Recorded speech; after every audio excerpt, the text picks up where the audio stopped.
আসসালামু আলাইকুম ওয়া রাহমাতুল্লাহি ওয়া বারাকাতুহু। আলহামদুলিল্লাহি রাব্বিল আলামিন ওয়াসসালাতু ওয়াসসালামু আলা আশরাফিল আম্বিয়া ওয়াল মুরসালিন নবিয়িনা মুহাম্মাদ ওয়া আলা আলিহি ওয়া আসহাবিহি আজমাইন, আম্মা বা'দ। সম্মানিত দর্শকবৃন্দ, আমরা আলোচনা করছিলাম ইমাম আবু জাফর তাহাবী রাহমাতুল্লাহি আলাইহি রচিত বয়ান ও ইতিকাদ আহলে সুন্নাহ ওয়াল জামাআহ, আহলে সুন্নাহ ওয়াল জামাতের আকীদার বর্ণনা বা ইমাম তাহাবীর আকীদা নামে খ্যাত এই গ্রন্থটি নিয়ে। দর্শকবৃন্দ, আমরা ইমাম আবু জাফর তাহাবী রাহমাতুল্লাহি আলাইহি যে আল্লাহর আসমা ও সিফাত নাম এবং গুণের বিষয়টি আলোচনা করছিলেন, সে অংশের ধারাবাহিক আলোচনা চালিয়ে যাচ্ছিলাম। আজকের আলোচনার বিষয় হচ্ছে আমাদের যে ইমাম তাহাবী রাহমাতুল্লাহি আলাইহি বলেছেন যে আল্লাহ তাআলা তার গুণাগুণ বাড়েনি, অর্থাৎ তিনি যে আগে থেকে সমস্ত গুণান্বিত ছিলেন সেই কথাটাই তিনি বলছিলেন। তিনি বলছেন মা যালা বিসিফাতিহি কাদিমান ক্বাবলা খালকিহি, মানুষের সৃষ্টির আগেই বা সৃষ্টিকুল সৃষ্টির আগেই আল্লাহ তাআলার গুণাগুণ ছিল এবং সেই গুণগুলো আগে থেকেই তার ছিল। এটাকে বলা হয়, আজ তিনি শব্দ ব্যবহার করছেন কাদিমান, যে মা যালা বিসিফাতিহি কাদিমান। এবং এই শব্দটি মূলত মুতাকাল্লিমিন বা বিশেষ করে আশায়রা, মাতুরিদিয়া এবং মুতাজিলা এদের দ্বারা সৃষ্ট একটা শব্দ। তারা আল্লাহ তাআলাকে আউয়াল না বলে কাদিম বলতো। আমরা জানি যে কাদিম অর্থ প্রাচীন, আর প্রাচীন এমন একটি জিনিস যেটা আপেক্ষিক জিনিস। কোনো জিনিস এখন প্রাচীন, আবার এটা প্রাচীন, বেশি প্রাচীন, এভাবে বলতে থাকে মানুষ। তো প্রাচীন হওয়া আল্লাহর কোনো গুণ নয়। আল্লাহ তাআলার কোনো প্রাচীন গুণটি আল্লাহ তাআলা নিজেও বলেননি। তবে হ্যাঁ, তার গুণের গুণ হইতে পারে প্রাচীন। মসজিদে ঢোকার যে দোয়াটি, সেখানে রাসূলুল্লাহ সাল্লাল্লাহু আলাইহি ওয়াসাল্লাম বলেছেন যে মসজিদে ঢোকার সময় বলতে হবে আউযু বিল্লাহিল আযীম ওয়া ওয়াজহিল কারীম ওয়া সুলতানিল কাদিম। আল্লাহ তাআলার যে ক্ষমতা, প্রাচীন ক্ষমতা, সেটা বলেছেন। অর্থাৎ তার সুলতান একটি আল্লাহ তাআলার গুণ, সেই গুণের গুণ হচ্ছে কাদিম, মানে সর্বপ্রাচীন হওয়া। আবার আল্লাহ তাআলা কোরআনে কারীম বলেছেন যে হাত্তা আদা কাল উরজুনুল কাদিম, যে চাঁদ ঘুরতে ঘুরতে কমতে কমতে এক সময় যেন খেজুরের কাঁধির মতো এরকম বাঁকা হয়ে আসে, ছোট যখন হয়ে আসে তখন সেটাকে কাদিম বলা হয়েছে, প্রাচীন। তো পুরাতন কাঁধির মতো, সাধারণত পুরাতন কাঁধি খুব বেশি বাঁকা হয়, সেই জন্য সেটাকে বলা হয়েছে চাঁদ এইভাবে বাঁকা হয়ে আসে। তো এটা দেখতে আমরা ভালো করেই জানি যে এটাও খুব প্রাচীন, অথচ এরকম প্রাচীন নয় যে এটা একেবারে এর আগে কিছু ছিল না, এরকম নয়। তো আল্লাহ তাআলার জন্য এই যে গুণটি, যে কাদিম, কেউ হাদেস, এই শব্দগুলো কিন্তু মুতাকাল্লিমিনদের শব্দ। আমাদের ইমাম এনেছেন যেহেতু মানুষ এগুলি ব্যবহার করে, অর্থাৎ সাধারণত তার সমাজে কেউ সেগুলি ব্যবহার করতে এবং সেগুলো দিয়ে মানুষকে বিভ্রান্ত করতে, এই জন্য তিনি সেগুলো এনেছেন, সেগুলো থেকে সাবধান করার জন্য এবং সেগুলোর সঠিক অর্থটি প্রকাশ করার জন্য। তিনি বলছেন যে মা যালা বিসিফাতি কাদিমান ক্বাবলা খালকি, আল্লাহ তাআলা তার সিফাত গুণাগুণ নিয়ে তা মানুষ সৃষ্টির বা সৃষ্টিকুল সৃষ্টির আগেই তিনি সেই গুণান্বিত ছিলেন। সেগুলি সৃষ্টির কারণে লাম ইয়াজদাদ বিকাউনিহিম শাইআন লাম ইয়াকুন ক্বাবলাহুম মিন সিফাতিহি, যে মানুষ সৃষ্টিকুল অস্তিত্বে আসার কারণে যা গুণ ছিল না আল্লাহর, এমন গুণ তার তৈরি হয়েছে, এমন বাড়তি হয়েছে, এমন কথা বলা যাবে না এবং সেটা বলা জায়েজ হবে না। বরং আল্লাহ তাআলা সব গুণে গুণান্বিত প্রাচীনকাল থেকে। হ্যাঁ, আল্লাহ তাআলার কোনো গুণ তিনি যখন ইচ্ছা তখন তিনি সেটার প্রকাশ ঘটান। যখন তিনি কথা বলার তখন তিনি কথা বলেন। যেমন রাসূলুল্লাহ সাল্লাল্লাহু আলাইহি ওয়াসাল্লামের সাথে মুহাম্মদ রাসূলুল্লাহ সাল্লাল্লাহু আলাইহি ওয়াসাল্লাম কথা বলেছেন মেরাজের রাত্রিতে, সেটা তিনি আগে বলেননি, সেই রাত্রিতে বলেছেন, এখনও বলছেন না। আবার এখনও আল্লাহ তাআলা কোনো কিছু তিনি নির্ধারণ করলে আকাশে ফেরেশতারা শোনেন, সেটা তিনি তো এখন করেন, আগে করেননি। তাহলে আল্লাহ তাআলার কথা বলার ক্ষমতা প্রাচীন, কিন্তু তিনি হাদিসুল আনোয়া হাদিসুল নূর বলা এটাকে, অর্থাৎ কোনো একটা প্রকারকে তিনি যখন ইচ্ছা তখন তিনি প্রকাশ ঘটান। আদম আলাইহিসসালাতু ওয়াসসালামকে তিনি ডেকেছেন, সেটা আগে। তারপর তিনি ইব্রাহিমকে ডেকেছেন, নূহকে ডেকেছেন, মুসাকে ডেকেছেন, ঈসাকে ডেকেছেন, মুহাম্মদ নবী সাল্লাল্লাহু আলাইহি ওয়াসাল্লাম রাসূলুল্লাহ সাল্লাল্লাহু আলাইহি ওয়াসাল্লামকে ডেকেছেন। সবাইকে ডেকেছেন তাদের সময়, কিন্তু কথা বলার গুণ তার সর্বপ্রাচীন। এই কথাটাই আমাদের ইমাম বলছেন যে এই গুণগুলো তার সর্বপ্রাচীন। এই সর্বপ্রাচীন গুণে পরবর্তীতে সৃষ্টির পরে তার গুণ বর্ধিত হয়েছে, এটা বলা জায়েজ হবে না। এটাই তিনি এখানে উল্লেখ করছেন, মা যালা বিসিফাতিহি কাদিমান ক্বাবলা খালকিহি, যে সৃষ্টি হওয়ার আগেই, সৃষ্টিকুলের সৃষ্টি হওয়ার আগেই তিনি সমস্ত গুণে গুণান্বিত। লাম ইয়াজদাদ বিকাউনিহিম শাইআন লাম ইয়াকুন ক্বাবলাহুম মিন সিফাতিহি, যে সৃষ্টি হওয়ার পরে কোনো বস্তু হয়েছে যেন তার গুণ বাড়ছে, এমন কথা বলা যাবে না। ওয়া কামা কানা বিসিফাতি আযালিয়ান, অনুরূপভাবে যেভাবে তিনি সমস্ত গুণে প্রাচীনকাল থেকে গুণান্বিত, প্রথম থেকে গুণান্বিত, তেমনিভাবে কাযালিকা লা ইয়াজালু আলাইহা আবাদিয়ান, এই গুণগুলি দিয়ে গুণান্বিত থাকবেন সর্ব অবস্থায়, অর্থাৎ অনন্তকাল পর্যন্ত, যেখানে শেষ নাই। অর্থাৎ আমরা যা কল্পনা করতে পারি না, সে তারপরেও আল্লাহ তাআলা এই গুণে গুণান্বিত থাকবেন। এটা আমাদের মনে রাখতে হবে। অর্থাৎ তার গুণগুলো নতুন কোনো সৃষ্ট নয়, নতুন করে তার গুণ সাব্যস্ত করার কিছু নয়, তার গুণগুলো আগে থেকে আছে। যখন তিনি যেটার প্রকাশ ঘটাতে চান সেভাবে তিনি সেটার প্রকাশ ঘটিয়ে থাকেন, সেখানে নতুন করে কোনো গুণ তৈরি হয়নি। এই জন্য তার পরবর্তী ব্যাখ্যায় তিনি বলছেন, আমাদের ইমাম বলতেছেন যে লাইসা মুনজু খালাকাল খালক ইস্তাফাদ ইসমাল খালেক, তিনি সৃষ্টি করার পরে স্রষ্টা গুণে গুণান্বিত হয়েছেন, কথাটা এরকম নয়। তিনি আগে থেকেও স্রষ্টা ছিলেন, সৃষ্টি করেছেন, তারপরে তিনি যখন থেকে তিনি স্রষ্টা তখন থেকে তিনি সৃষ্টি করেছেন। তার সৃষ্টি, এই জন্য এই গুণটি বিশেষ করে এটাকে যে তার ফেল, তার কর্মকাণ্ড, এটা তার চলতে আগেও ছিল, মাঝখানেও করছেন, এখনও করছেন, ভবিষ্যতেও করবেন।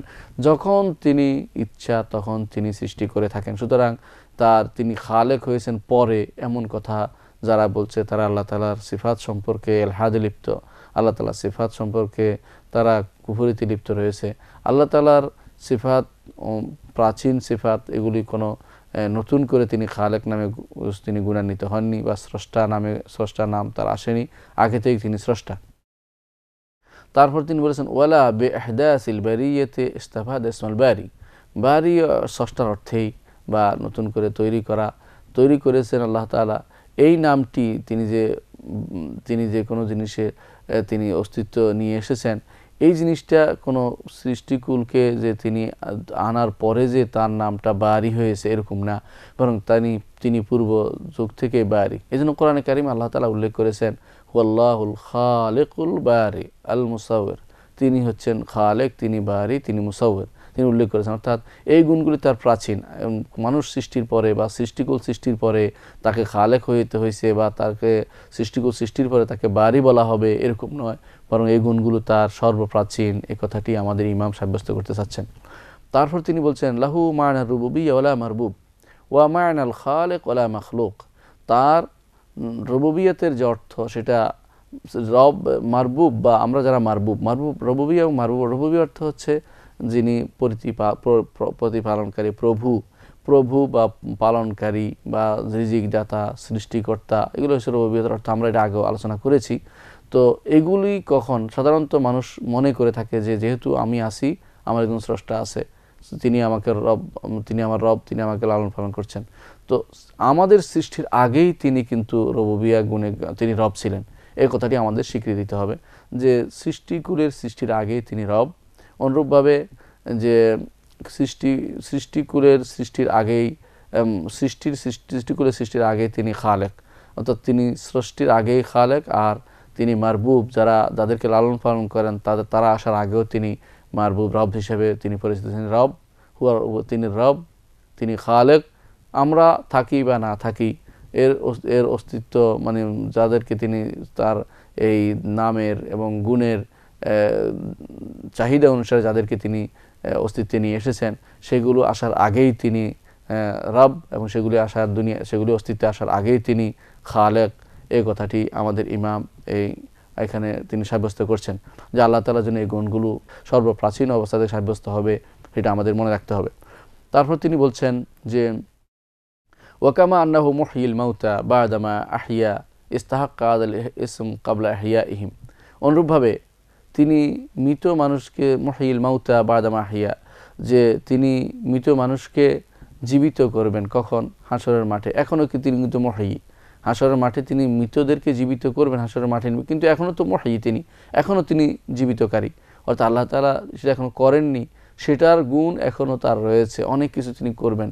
তিনি সৃষ্টিকুলের হাসরের মাঠে উপস্থিত করবেন জীবিত করে, তারপরে এখন থেকে আমরা তাকে গুণ সাব্যস্ত করি। তেমনিভাবে যে এই গুণ তার যে কাজগুলো আমরা আসার পরে হয়েছে, পৃথিবীতে আসার পরে তিনি আমার খালেক এরকম নয়, বরং আমার আসার আগেও তিনি খালেক, তিনি সব সময় তিনি সৃষ্টি করেই যাচ্ছেন, তার সৃষ্টির কোনো শেষ নেই। সুতরাং তার গুণ, এই গুণগুলো সর্বপ্রাচীন, সেটা আমাদেরকে সাব্যস্ত করতে হবে। এরপর তিনি বলেছেন, আমাদের ইমাম বলছেন কাযালিকা ইস্তাহাক্কা ইসমাল খালিক ক্বাবলা ইনশাইহিম, আল্লাহ তাআলা যেভাবে তা মানুষকে জীবিত করার আগেই, এখন পুনরুত্থানের জন্য জীবিত করার আগেই আমরা বলে যে তিনি বায়সুল খালক, সৃষ্টিকুলকে তিনি আবার পুনরুত্থানকারী এবং তিনি আবার জীবন দানকারী সাব্যস্ত করে, তেমনিভাবে মানুষ সৃষ্টি করার আগেই তিনি খালেক ছিলেন, সৃষ্টিকুল সৃষ্টি করার আগেই তিনি খালেক ছিলেন। এখানে দুটি মাসালা খুব গুরুত্বপূর্ণ। একটি হচ্ছে এটাকে বলা হয় হাওয়াদিস বা মানুষ আল্লাহ তাআলার আফআল, যেটা কি আগেও ছিল, মাঝখানে এখনও আছে, ভবিষ্যতেও থাকবে এরকম কিনা। আসলে এই যে সময়, সেটা আমাদের সাথে রিলেটেড। আমরা সাথে সময় ছাড়া কোনো কিছু কল্পনা করতে পারি না। আমাদের কাছে তিনটি সময় আছে। একটা হচ্ছে প্রাচীন, বর্তমান, ভবিষ্যৎ। আল্লাহ তাআলার কাছে অতীত, বর্তমান, ভবিষ্যৎ বলতে কিছু নেই। আল্লাহ তাআলা সব গুণে গুণান্বিত, অর্থাৎ সমস্ত তার যে সমস্ত গুণ সেগুলি গুণান্বিত, সেগুলি আগে পরে বা এখন এইভাবে নয়, সবগুলি তিনি প্রাচীনকাল থেকে গুণান্বিত। হ্যাঁ, তিনি আমাদের দৃষ্টিতে আমাদের সাথে যখন রিলেটেড কোনো কিছু তার ইচ্ছা হয়, তিনি তখন সেটা তৈরি করেন। যেমন আমাদের জন্য তিনি কখনো কারো জীবন দানের কথা ঘোষণা করেন, কখনো মৃত্যুর কথা ঘোষণা করেন, সেটা অথবা কাউকে রিজিক দেওয়ার কথা ঘোষণা করেন। এগুলো আল্লাহ তাআলা যখন ইচ্ছা তখন তিনি সেটা করে থাকেন। কিন্তু প্রাচীনকাল থেকে তার সমস্ত গুণগুলো তার রয়েছে এবং সেটা দুনিয়াতে সেটা সংগঠিত হওয়ার আগেই সেই গুণের স্রষ্টা তিনি, সেই গুণগুলোর বাহক এবং ধারক তিনি। এগুলো আমাদেরকে স্বীকৃতি দিতে হবে। আমাদের ইমাম এরপর বলছেন ওয়াযালিকা বিআন্নাহু আলা কুল্লি শাইইন কাদির, কারণ এটা এই জন্য যে আল্লাহ তাআলা সব কিছুর উপর ক্ষমতাবান, ও কুল্লু শাই ইলাইহি ফাকির, এবং সব কিছু তার দিকে, তার কাছেই মুহতাজ, সবাই তার কাছেই ফকির। ও কুল্লু আমরিন আলাইহি ইয়াসির, আর সব তার জন্য সহজ। লা ইয়াহতাজু ইলা শাই, কোনো কিছুর প্রয়োজন তিনি অনুভব করেন না। লাইসা কামিসলিহি শাইউন ওয়া হুয়াস সামিউল বাসির, যে তার মতো কোনো কিছু নাই, তার মতো কোনো কিছু নাই, তিনি সব কিছু, তার মতো কোনো কিছু নাই, তিনি সর্বশ্রোতা এবং সর্বদ্রষ্টা। এই সূরা 11 নম্বর আয়াতে আল্লাহ তাআলা সেটা বলেছেন। তো বোঝা গেল যে আল্লাহ তাআলা তিনি আমাদের সৃষ্টির আগেই তার গুণগুলোর তিনি যে নামগুলো যেমন আসছে সেখানে আল্লাহ তাআলা তিনি মুহয়িল মাউতা, তিনি খালেক, তিনি রব, তিনি বারি। এই যে আল্লাহ তাআলার এই নামগুলো, এগুলো প্রাচীন কাল থেকে তার রয়েছে। এই নামগুলোর সাথে রিলেটেড গুণগুলো আল্লাহ তাআলার রয়েছে এবং সেগুলোর সাথে রিলেটেড তার আফআলগুলো আগে থেকে তার রয়েছে। কখনো কখনো তিনি সেটা যখন ইচ্ছা তখন তিনি সেটা ঘটাবেন, কিন্তু যখন তার ইচ্ছা হয় না তিনি সেটা ঘটাবেন না। সেটা আল্লাহ তাআলার সম্পূর্ণ ইচ্ছাধীন বিষয়। কিন্তু গুণ তার রয়েছে যে তিনি সেটা ঘটাতে পারেন এবং এই গুণ ঘটানোর গুণে গুণান্বিত তিনি পূর্ব থেকেই। যেমন হাসরের মাঠে তিনি নতুন করে মানুষকে আবার নতুন করে উঠাবেন, এখন থেকে তিনি সেই গুণান্বিত যে উঠাবেন তিনি, কিন্তু এটা ঘটনা ঘটবে পরে। তেমনিভাবে তিনি যখন আদম আলাইহিস সালামকে সৃষ্টি করেছেন, আর আগেও তিনি স্রষ্টা হিসেবে এই গুণে গুণান্বিত। আবার যখন এর আগে জিনদেরকে আল্লাহ তাআলা তৈরি করেছিলেন, এর আগেও আল্লাহ তাআলা স্রষ্টা হিসেবে গুণান্বিত। এর আগে ফেরেশতাদের তৈরি করে সেটাও আল্লাহ তাআলার সৃষ্টি, সেটাও আল্লাহ তাআলার সৃষ্টি, কিন্তু এর আগেও আল্লাহ তাআলা স্রষ্টা হিসেবে গুণান্বিত। তো আল্লাহ তাআলার তার এই কর্মকাণ্ড, তিনি যে সৃষ্টি করছেন এটা আগেও করেছেন, ভবিষ্যতেও করবেন, সেটা চলছেই। এটা মাদি মুস্তাকবাল, মাদি হায়াতে মুস্তাকবাল, সব জায়গাতে আল্লাহ তাআলা সৃষ্টি চলছে। এটা কোনো সুনির্দিষ্ট পর্যায়ে সীমাবদ্ধ করা যাবে না যে এই ভবিষ্যতে হবে বা সেটা এখন হচ্ছে, এরকম নয়। যারা আল্লাহ তাআলা সম্পর্কে খারাপ ধারণা পোষণ করে, বিশেষ করে যারা আল্লাহ তাআলাকে বাদা আল্লাহ সাব্যস্ত করে, বিশেষ করে এখন ঘটছে, আগে তিনি জানতেন না বা আগে তিনি করেন নাই, এরা আসলে ঈমানদার নয়।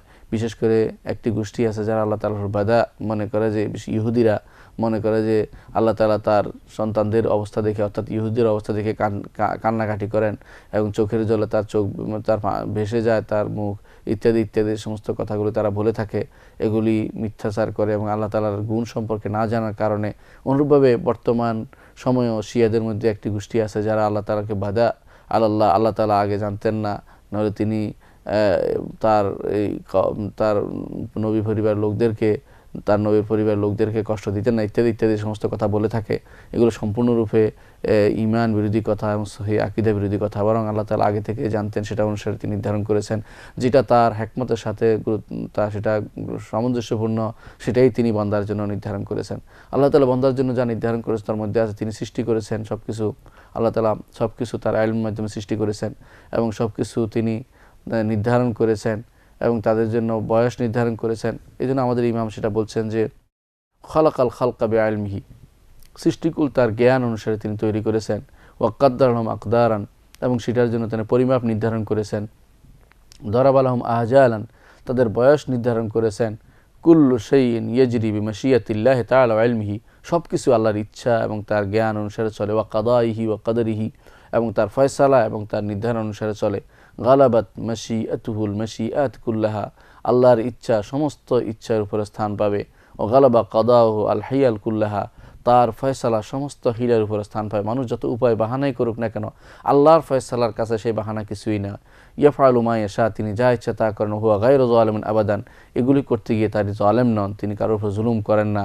এজন্য আল্লাহ তাআলা কোরআন কারীম বলেছেন, ওয়ামা রাব্বুকা বিযাল্লাম লিল আবিদ, আল্লাহ তার বান্দার উপর কখনো বান্দার উপর কোনো জুলুম করেন না, সামান্যতম জুলুমও তিনি করেন না। তাকাদ্দাসা আন কুল্লি সুইন ওয়া হিন, আল্লাহ তাআলার যাবতীয় খারাপ গুণ এবং খারাপ অবস্থান থেকে আল্লাহ তাআলা পবিত্র, কেউ যেন তাকে কোনো খারাপ গুণে গুণান্বিত না করে। ও তানাজ্জাহা আন কুল্লি আইবিন ওয়া শিন, যে কোনো দোষ ত্রুটি থেকে আল্লাহ তাআলা সম্পূর্ণরূপে মুক্ত। লা ইউসআলু আম্মা ইয়াফআলু, তিনি যা করেন এবারে কেউ কারো প্রশ্ন করার অধিকার নেই। ওয়াহুম ইউসআলুন, তাদেরকে প্রশ্ন করা হবে। সূরা আম্বিয়ার 23 নম্বর আয়াতে আল্লাহ তাআলা যেটা বলেছেন সেটাই আমাদের ইমাম আবার সেটাকে পুনরুক্তি করেছেন, যে আল্লাহ তাআলা যেটা ইচ্ছা সেটা তিনি করেন। এখানে বান্দা বলতে পারবে না যে এখন হচ্ছে বা তার কোনো হাত আছে বলার কোনো সুযোগ নেই, বা আল্লাহ তাআলার ইচ্ছা অনুসারে হচ্ছে, তিনি যা করেন সেখানে কোনো জুলুম নেই, তার কর্মকাণ্ডের মধ্যে জুলুম নেই। এই জন্য দোয়ার মধ্যে এসেছে আদম ফিয়া কাদাউকা, যে আমার উপরে আপনার যে কাদা, আমার উপরে আপনার যে ফয়সালা সেটাও সম্পূর্ণ ইনসাফপূর্ণ। আপনি যেই ফয়সালা করবেন সেটা ইনসাফপূর্ণ, এটা বান্দা স্বীকার করতেই হবে। কারণ আল্লাহ তাআলা জানেন বান্দা সম্পর্কে এবং তার ফয়সালা সম্পর্কে, সুতরাং তিনি তার ফয়সালা সম্পর্কে তিনি জানেন বান্দার জন্য কোন ফয়সালা গুরুত্বপূর্ণ, এটা আল্লাহ তাআলা নির্ধারণ করে দেবেন। বান্দা শুধু আল্লাহর সন্তুষ্টি বিধানের দিকে দৌড়াতে থাকবে, আল্লাহ তাআলা তার জন্য ভালো জিনিসটা নির্ধারণ করবেন। আর যদি অসন্তুষ্টির দিকে যান, আল্লাহ তাআলা তার জন্য সেই বিষয়ে নির্ধারণ করবেন যে বিষয়ে সে রওনা হচ্ছে। সুতরাং প্রত্যেকটি মানুষের উচিত আল্লাহ তাআলার গুণগুলোকে স্বীকৃতি দেওয়া, মনে করা যে এই গুণগুলো তিনি প্রাচীন কাল থেকেই, আগে থেকেই, প্রাচীন যুগ থেকে, প্রাচীন আমরা যেটা যোগ বলি, কিন্তু আল্লাহ তাআলার জন্য কোনো যোগের কিছু নেই, কিন্তু আমাদের দৃষ্টিতে যেটা প্রাচীন, সে অবস্থান থেকে আল্লাহ তাআলা সবসময় সেই গুণে গুণান্বিত, এবং এই গুণগুলো পরবর্তীতে তৈরি হয়নি, এটা আমাদের মনে রাখতে হবে। আমাদের ইমাম এরপর বলছেন যে কুল্লু শাইইন ইয়াজরি বিতাকদীরিহি ওয়া মাশিয়াতিহি ওয়া মাশিয়াতুহু তুনফাদ, প্রত্যেকটি বিষয়ে, প্রত্যেকটি কাজেই আল্লাহ তাআলার তাকদীর নির্ধারণ অনুসারে এবং তার ইচ্ছা অনুসারে চলছে, এবং তার যে ইচ্ছা সেটা বাস্তবায়িত হবেই, এটাকে বলে মাশিয়া। এই মাশিয়াতে বাস্তবায়িত হবেই। এই মাশিয়া যেটা আমরা আলোচনা করেছি আগেও, যে মাশিয়া অর্থ হচ্ছে তার সর্বব্যাপী ইচ্ছা, এটাকে বলে আল ইরাদা আল কাউনিয়া বা প্রাকৃতিগত ইচ্ছা, এটা বাস্তবায়িত হবেই, এতে কোনো কিছু বাদ পড়বে না। হ্যাঁ, কখনো কখনো এটার সাথে ইরাদা শারঈয়া, আল্লাহর শরীয়তগত চাওয়া, সেটা মিলে যায় এবং সেটা হয় ভালো। যেমন আবু বকরের ঈমান, সেটা অবশ্যই গ্রহণযোগ্য, অথবা আমাদের ঈমান আনা, সেটা আল্লাহ তাআলার শরীয়তগত চাওয়া এবং আল্লাহ তাআলার প্রকৃতিগত ইচ্ছা, দুইটা একসাথ হয়ে গেছে সেখানে। এটা ইরাদা কাউনিয়া, ইরাদা শারঈয়া একসাথ হয়েছে, এটাই হচ্ছে ইরাদা কাউনিয়া, সেটাই হচ্ছে মাশিয়া। কোরআনে কারীম বহু জায়গায় আল্লাহ তাআলা সেটাকে উল্লেখ করেছেন। তাহলে বোঝা গেল যে আল্লাহ তাআলার নাম এবং গুণগুলো আমরা যখন উল্লেখ করব, তখন সবসময় মনে রাখব যে আল্লাহ তাআলার নাম এবং গুণগুলো প্রাচীন, সেগুলি কোনো নতুন করে তৈরি হয়নি। মানুষ যেভাবে সেটাকে নতুন করে নিচ্ছে, যে আল্লাহ তাআলা আগে কোনো কাজ করেননি, আল্লাহ তাআলা কাজ করেননি, পরবর্তীতে কাজ শুরু করেছেন, বা আল্লাহ তাআলা সৃষ্টি করেননি পরে সৃষ্টি করেছেন, এরকম বলার কোনো সুযোগ নেই। বরং আল্লাহ তাআলা আগে থেকেই সৃষ্টি করেছেন, সৃষ্টি করেই যাচ্ছেন, করবেন। আমাদেরকে সৃষ্টির আগেও তিনি স্রষ্টা, ঠিক তিনি এখন থেকে তিনি পুনর্জীবন দানকারী, অথচ এখনও পুনর্জীবনের সময় হয়নি। ঠিক অনুরূপভাবে আগেও তিনি স্রষ্টা, পরেও তিনি স্রষ্টা, আগেও তিনি জীবন দানকারী, পরেও তিনি জীবন দানকারী। এভাবে আল্লাহ তাআলার গুণগুলোকে সর্বপ্রাচীন এবং সর্বব্যাপী, সবসময় থাকবে, সবসময় তাই গুণে গুণান্বিত বলে আমরা এটাই আমাকে স্বীকৃতি দিতে হবে। এটাই হচ্ছে আল্লাহ তাআলার নাম এবং গুণের ব্যাপারে সবচেয়ে গুরুত্বপূর্ণ বিশেষ তথ্য। আল্লাহ তাআলার নামের ব্যাপারে আমাদের ইমাম আরও বলছেন, ফাইন্না রব্বানা জাল্লা ওয়া আলা মাওসুফুম বিসিফাতিল ওয়াহদানিয়া মানউতুন বিনুউতিল ফারদানিয়া লাইসা ফি মা'না আহাদুম মিনাল বারিয়া। কথাগুলো অনেক সংক্ষিপ্ত কথা, কিন্তু ব্যাপক অর্থবোধক। ইমাম বলছেন যে আমাদের রব জাল্লা ওয়া আলা, তিনি মহান, এবং আলা, তিনি উপরে অবস্থান করেন। উপর অলু, আল্লাহ তাআলার জন্য অলু তিন প্রকার। তিনি উপরে, তিনি তিন দিক থেকে তিনি সর্বোচ্চে। একটি হচ্ছে সম্মানের দিক থেকে তিনি সর্বোচ্চে। দ্বিতীয় হচ্ছে তিনি আল্লাহ তাআলার কর্মকাণ্ড, তিনি যে সমস্ত কাজ করেন সেদিক থেকেও তিনি সর্বোচ্চে, তার কাজগুলো সর্বোচ্চ। তৃতীয় হচ্ছে তার অবস্থানও সর্বোচ্চ, তিনি কিনা আরশের উপর আছেন, আরশ সবার উপরে, সবচেয়ে উপরের জিনিস। সেই হিসাবে তিনি জাল্লা ওয়া আলা, আমাদের ইমাম শব্দটি ব্যবহার করে আল্লাহ তাআলা যেন উলুল্লাহ আলা খালকিহি, সমস্ত সৃষ্টির উপরে আল্লাহ তাআলা যে সর্বোচ্চ সেটা সাব্যস্ত করছেন। আমরা ইনশাআল্লাহ বিষয়টির আরও আলোচনা করব ভবিষ্যতে কোনো আরেকটি পর্বে। তো ততক্ষণ আপনারা সুস্থ থাকুন, ভালো থাকুন। ওয়া আখিরু দাওয়ানা আলহামদুলিল্লাহি রাব্বিল আলামিন। আসসালামু আলাইকুম ওয়া রাহমাতুল্লাহি ওয়া বারাকাতুহু।